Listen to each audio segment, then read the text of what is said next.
Okay, I first pre-cut the lengths of all the pieces I need. The 4 6-foot 2x4s for the back, the 2 6-foot 2x6s for the seat, the 4 15-inch 2x6s, and 2 32-inch 2x8s for the supports, and 2 18.5-inch 2x6s for the blocking, to 3 lengthwise pieces. The easiest way to do that is on the table saw. First, I set my guide at 1 3/4 inches from the blade.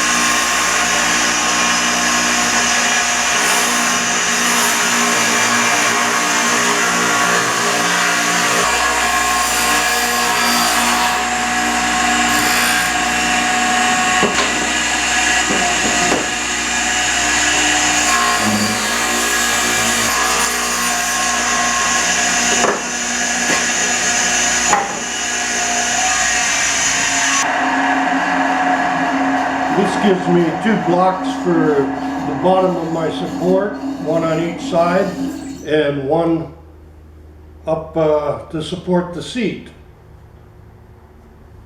which is a little wider than the 2 on the bottom. Okay, the layout is simple enough. Start with the back piece of the support and make 1 mark at 6 inches, 1 mark at 15 inches, and then on the back it's 1.5 inches at the top, 7 inches at the bottom.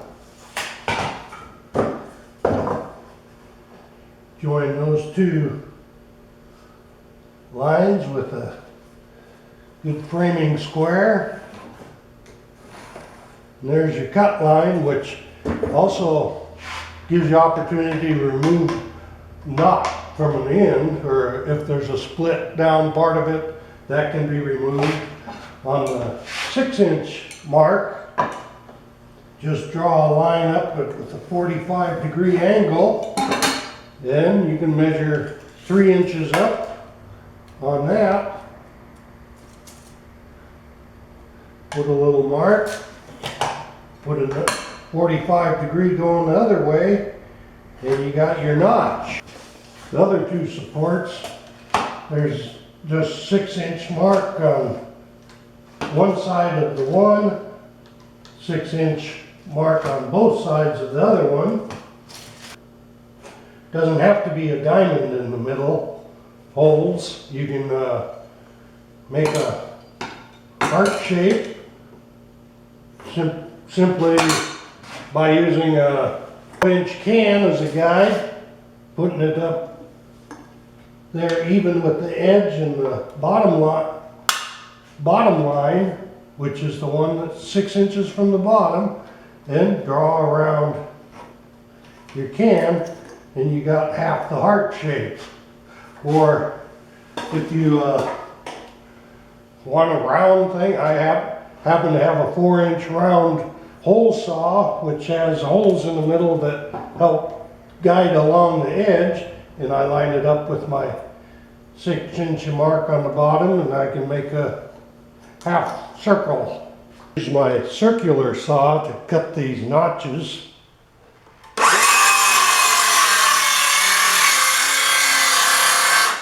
I cut up to the intersecting lines.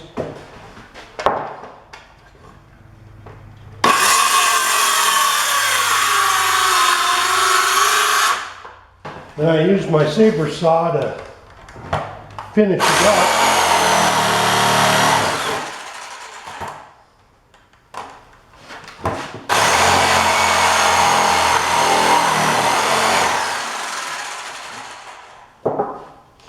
And while I'm using the saber saw, I'll cut my 1/2-inch notch here at the bottom of the back.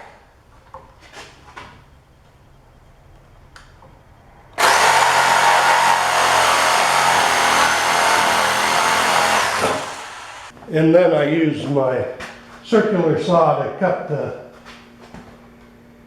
made the biggest piece of scrap out of there. 3 pieces here for the support.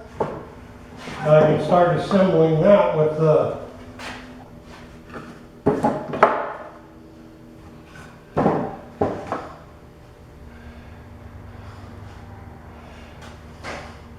so I can put those together with the blocking. I pre-drill holes in my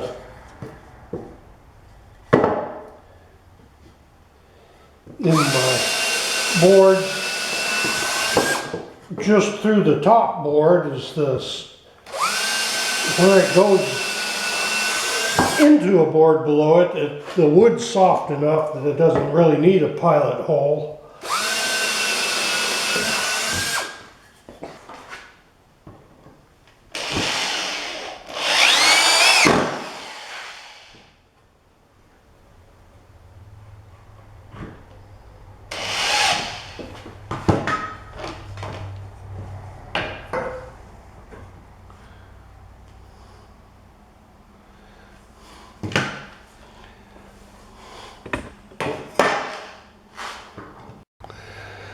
The seat support block has to be clear of the tops of the support boards so it's nice and flat.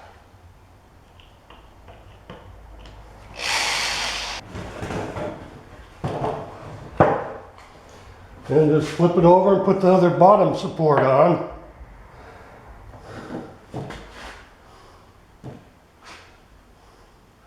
Again, making it sure it's even with the support on the other side. The second support is built in the opposite direction so that both of the seat support blocks will be on the inside. I want the back to extend 7 inches beyond the support. So at both ends of the 2x4s, I mark the line at 7 3/4 inch for my pilot holes.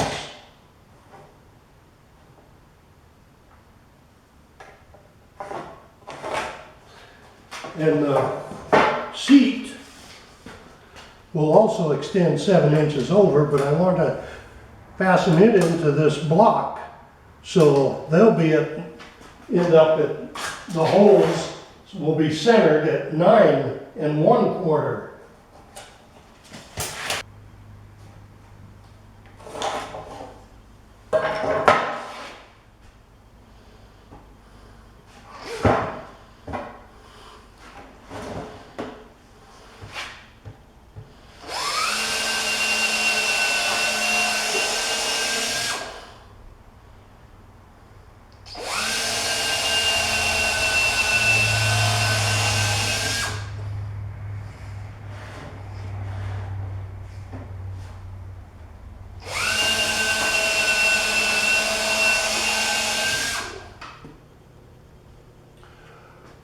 One thing I like to do before final assembly is put some good waterproofing on all my cut edges.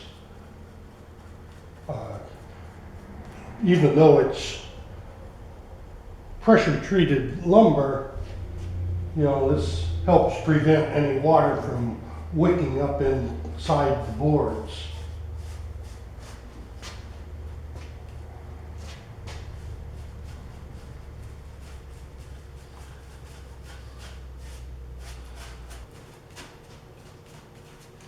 That's where the water is most likely going to seep in.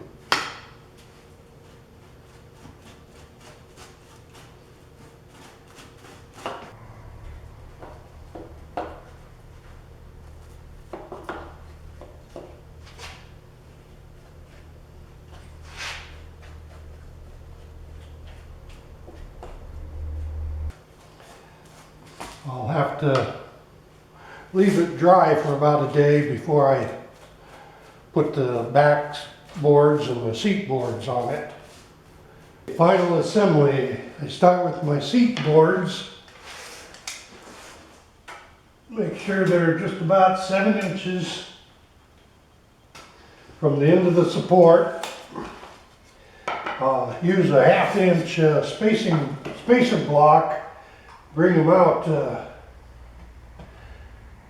1/2 inch before I put the second screw in.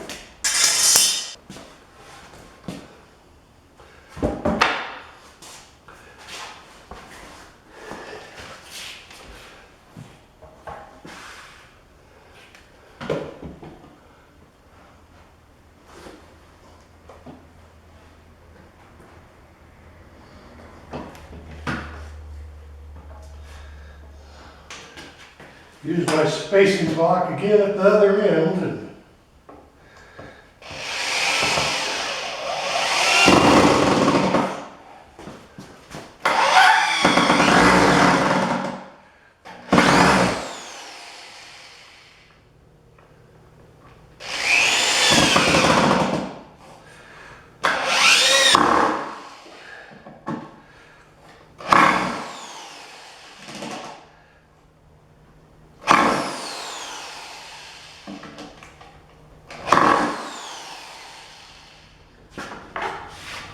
I usually lay it down on its back to put on the back pieces so that I'll get enough pressure on the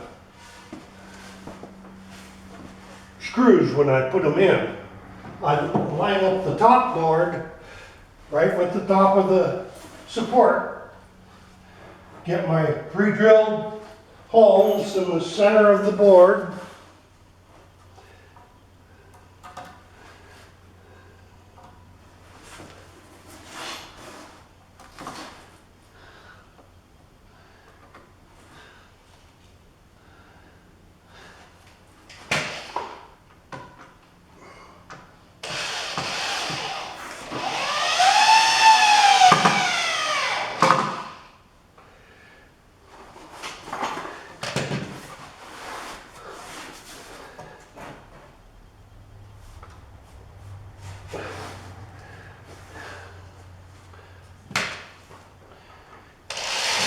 Get that top board on first.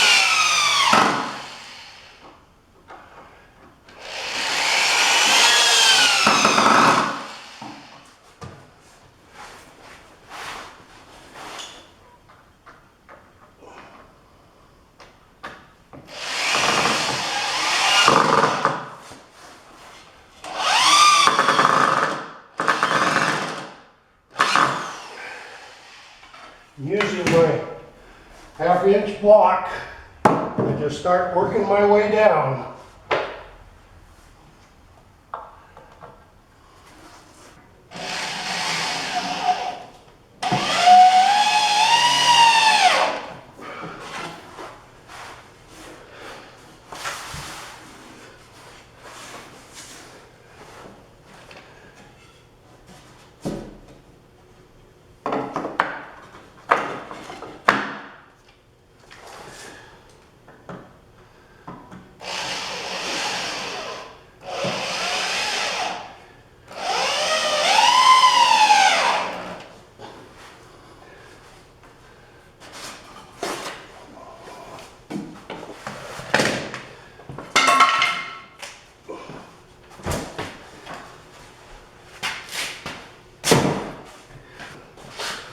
Voila!